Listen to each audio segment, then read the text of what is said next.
विश्लेषण करने के लिए बग्गा साहब के साथ करते हैं शुरुआत। बग्गा साहब, उम्मीद के मुताबिक पॉलिसी में दरें घटी, आप बधाई स्वीकार करें। बताएं सर, इस पॉलिसी में सबसे बड़ी खास बात क्या लगी आपको? जी, 5/5 आए अनिल जी हमारे प्रोजेक्शन के। तो रेट कट हुआ, जीडीपी बढ़ाया, इन्फ्लेशन घटाई, न्यूट्रल पे रहे। तो यही है कि डेटा डिपेंडेंट है और डविश है। मैं कहूँगा कमेंट्री भी डविश ही रही। तो 5/5 रहे। अहम बात जो फिर से इन्होंने पॉइंट की कि अगर सोने चांदी की जो कीमत है वो हटा दी जाए, 50 बेसिस पॉइंट फर्क आता है। तो एक्चुअली आपका सीपीआई नेगेटिव में था अक्टूबर में, अगर वो 50 हटाएं तो बहुत मैं कहूँगा करेजियस पॉलिसी है। क्योंकि पहले हम देखते थे कि आरबीआई थोड़ा कंजर्वेटिव रहते थे कि चलो और डेटा देख लेते हैं और डेटा देख लेते हैं। और गुरमीत जी से मैं बिल्कुल सहमत हूँ, अक्टूबर में कर देते तो और बेहतर था, बट अभी भी किया, देर आए दुरुस्त आए। मैं कहूँगा कि ओवरऑल प्रैग्मेटिक है और करेजियस जरूर हैं, क्योंकि इनके ऊपर अब रुपया एकदम से गिरने लग जाए तो काफी इनके ऊपर लोग तंज कसते। बट इन्होंने आगे बढ़कर जो इकोनॉमी को चाहिए था वो दिया है। और जाजू साहब ने जो कहा था real interest rate Anil ji बहुत हाई है, ये एक नेगेटिव ड्रैग है इकोनॉमी पे। तो रेट यहां से कहीं नीचे चाहिए। आपका बजट मैथ्स मीट नहीं हो रहा, क्योंकि बजट में 10% लिया था नॉमिनल, तो 1.25 लाख करोड़ से 2 लाख करोड़ आपका टैक्स रेवेन्यू कम आने वाला है। उस माहौल में आपको स्टिमुलस डालने की जरूरत थी, आरबीआई ने कर दिया 100/100। ओके, 100 आउट ऑफ 100 ये है आरबीआई गवर्नर को मार्क्स बग्गा साहब के, प्रोफेसर डीन कुलपति बग्गा साहब की तरफ से। आइए, बाजार के लिए कैसी रही पॉलिसी? चड्ढा साहब बताएं, समझाएं सर, कैसे देखेगा बाजार से? चड्ढा साहब, आप शायद बहुत पॉजिटिव पॉलिसी है, मैं बग्गा सर से एग्री करता हूं। आई थिंक जी जी, आवाज आ रही है अनिल जी मेरी? हाँ सर, सुन पा रहा हूँ सर जी, बोलें। हाँ, मैंने हाँ जी, बहुत पॉजिटिव पॉलिसी है जैसे बग्गा सर ने कहा। सर आई थिंक जैसे मैंने बोला था, बैंक निफ्टी में तेज़ी है पॉलिसी के बाद, फाइनेंशियल्स के लिए बहुत अच्छा है। एक जो अच्छी बात उन्होंने बोली कि जो ट्रांसमिशन हुआ है लोन का, करीबन 64-65 पैसे हो गया है। पिछली बार जब वो पॉलिसी में बोल रहे थे तो 50% ही हुआ था, और डिपॉजिट लेवल पे लगभग पूरा ट्रांसमिशन हो गया है। तो इससे आपको और रूम मिला कट करने के लिए।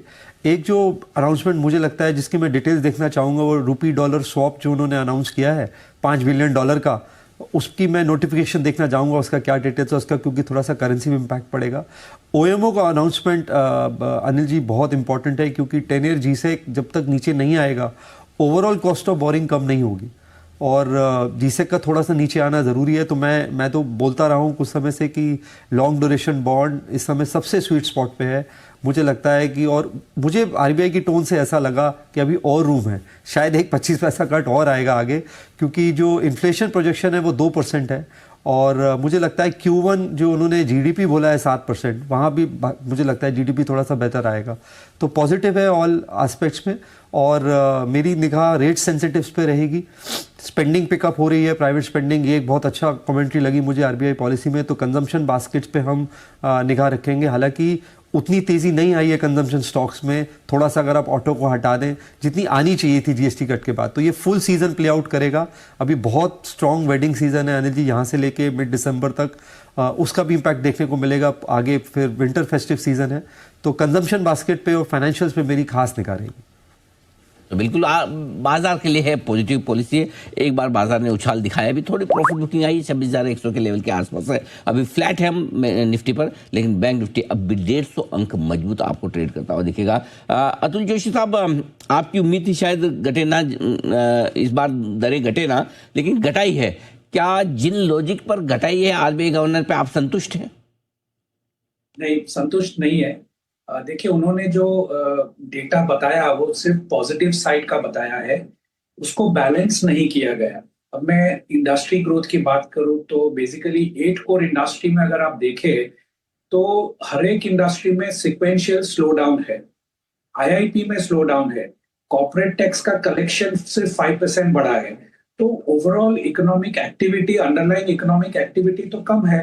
अच्छा, जीडीपी का जो उन्होंने ग्रोथ लगाया है, मोटा मोटी अगर हम जीडीपी का ग्रोथ प्लस इन्फ्लेशन करें तो Q4 2026 के लिए, FY26 के लिए नॉमिनल जीडीपी लगभग 9.5% आ रहा है और Q1 FY27 के लिए लगभग 10.5% का नॉमिनल जीडीपी आ रहा है। अब उसका तो कोई बेसिस है नहीं कि इतना कैसे बढ़ जाएगा जीडीपी, नॉमिनल जीडीपी कैसे बढ़ जाएगा। तो रियल जीडीपी शायद बढ़ सकता है, लेकिन वो जीडीपी डिफ्लेटर की वजह से बढ़ेगा और ना कि इकोनॉमिक एक्टिविटी के हिसाब से। रहा सवाल इन्फ्लेशन का, तो मेरे ख्याल से जो भी डेटा आ रहा है ऑन द ग्राउंड, खास करके वेजिटेबल्स, फ्रूट्स, मिल्क वगैरह की प्राइस में ऐसा कोई गिराव या ऐसा कोई कंट्रोल नहीं आ रहा है, काफी वॉलेटाइल है। हमने देखा अक्टूबर में लगभग 50% प्राइसेस बढ़ गई थी वेजिटेबल्स की, लेकिन उसका कहीं पे कोई डेटा में रिफ्लेक्शन नहीं आ रहा है। तो मेरे ख्याल से थोड़ा सा अहेड ऑफ द पॉलिसी है और इसका एक्चुअल असेसमेंट, जैसे मैंने कहा कि दवाई आप दे दीजिए, लेकिन अगर दवाई असरकारक है कि नहीं वो कैसे पता चले। तो बाय दिसंबर एंड अगर हम ट्रांसमिशन देखते हैं, खासकर कि डेट मार्केट में, बॉन्ड मार्केट में, ना कि लोन मार्केट में, तो हमें मालूम पड़ेगा कि इनका जो रेट कट है वो कितना इफेक्टिव है। तो मेरे ख्याल से थोड़ा सा अहेड ऑफ द कर्व चले गए हैं, लेकिन ये तो समय बताएगा। मेरा जो अनुमान था वो यही था कि अगर रिजर्व में रखते तो ज्यादा इफेक्टिव होता और उसकी ज्यादा गणना होती। 10 ईयर जिसे हम देख रहे हैं कि कहाँ पर है, अभी भी जो मार्केट में कोट्स आ रहे हैं, तो मेरे ख्याल से मार्केट ऑलरेडी, जो बॉन्ड मार्केट है वो ऑलरेडी शायद डिस्काउंट कर रहा है रेट कट को। तो ओवरऑल मेरे ख्याल से इफेक्ट बहुत कम है। रेट कट हुआ है, यस हुआ है, बट इफेक्ट नहीं हो रहा है। बिल्कुल। तो शायद जोशी साहब ये चाहते हैं कि थोड़ा रुक के करें, लेकिन सर प्रॉब्लम ये है गवर्नर साहब तो प्रोएक्टिव है, हमेशा से पहली पॉलिसी से पहले ही कर देते काम, जो सोचते हैं कल करना है वो आज ही करके खत्म करो। जाजू साहब, आप प्रसन्न हैं पॉलिसी देखकर? बिल्कुल, जो इकोनॉमी की जरूरत थी, जो हमारे कंट्री की भी जरूरत थी, उसके हिसाब से बिल्कुल सही पॉलिसी है।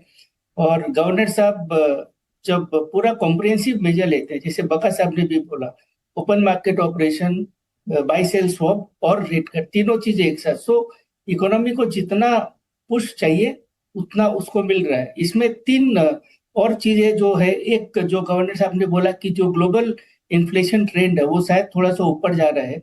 तो ये जो हम हमेशा सुनते आए थे कि भाई जो हमारी मॉनेटरी पॉलिसी है वो हमारे डोमेस्टिक फैक्टर्स पे डिपेंडेंट होनी चाहिए, तो ये हमने फुल प्ले में आज देखा कि ग्लोबली सेंट्रल बैंक थोड़ा सा हेजिटेंट है और रेट्स ऊपर जा रहे हैं, लेकिन हालांकि रेट कट हो रहे हैं लेकिन इन्फ्लेशन उतना कंफर्टेबल नहीं है। तो गवर्नर साहब ने पूरे डोमेस्टिक फैक्टर्स को देखते हुए एक टोटली कॉम्प्रिहेंसिव डिसीजन लिया। दूसरी चीज जो बात हो रही थी कि वेदर मार्केट में इसका कितना ट्रांसमिशन होता है, तो ग्लोबल फ्रंट पे जो अनसर्टेनिटी है उसको देखते हुए उन्होंने स्पेसिफिकली बोला कि जो आप ड्यूरेबल लिक्विडिटी इंजेक्ट कर रहे हो मार्केट में, उसका पर्पज ये नहीं है कि जब जबरदस्ती से मार्केट रेट्स गवर्नमेंट बॉन्ड की नीचे आए, वो उतना ही नीचे आएगी जितना कि उचित है, जितना कि जस्टिफाइड है based on the economic factors. So उन्होंने दोनों चीजों को डी लिंक कर दिया। इसके लिए जो मार्केट में जो हम बोलते हैं इरेशनल एक्सुबरेंस या ओवर रिएक्शन, ऐसा नहीं होगा, तो मार्केट बहुत बैलेंस रहेगा। तो जो डोमेस्टिक कंपल्सन है रेट कट का या कंपेलिंग केस है, और उसके अगेंस्ट में जो ग्लोबल अनसर्टेनिटी है, तो उस दोनों फैक्टर्स को उन्होंने बहुत ही नाजुकता से बैलेंस कर दिया। तो मुझे लगता है कि ये इकोनॉमी को सपोर्ट करेगा ग्रोथ के लिए without any disruption in our market. और फाइनली जो एक प्रीएम्प्टिव अप्रोच है, क्योंकि रूपी को लेके काफी कंसर्न थी और काफी डिस्कशन था कि रूपी जब डिप्रिशिएट हो रहा है तो रेट कट होना चाहिए कि नहीं, तो ये भी उन्होंने बहुत क्लियरली बता दिया कि रूपी का जो अभी डिप्रिशिएशन है वो मनी मार्केट से लिंक नहीं है। और मैं पहले बता रहा था कि लास्ट 4 महीने में डेट फ्लो जो है एफपीआई का पॉजिटिव है, इक्विटी फ्लो नेगेटिव है, और इस कारण से मुझे लगता है कि जो रूपी का डिप्रिसिएशन है जस्ट अबाउट 5% है। लास्ट ईयर रूपी was one of the best performing currency. तो मुझे लगता है कि इस समय जब ट्रेड एनवायरनमेंट को लेके बहुत अनसर्टेनिटी है, तो थोड़ा सा डिप्रिसिएशन रूपी के लिए अच्छा है, भारत की इकोनॉमी के लिए अच्छा है। तो मुझे लगता है कि बहुत ही comprehensive well thought out policy है, और मुझे काफी कॉन्फिडेंस आ रहा है कि अगले क्वार्टर हमारी ग्रोथ और भी मजबूत होने वाली है। बिल्कुल, तो कॉन्फिडेंस देने का काम किया तो है इस बार की आरबीआई की पॉलिसी में गवर्नर ने।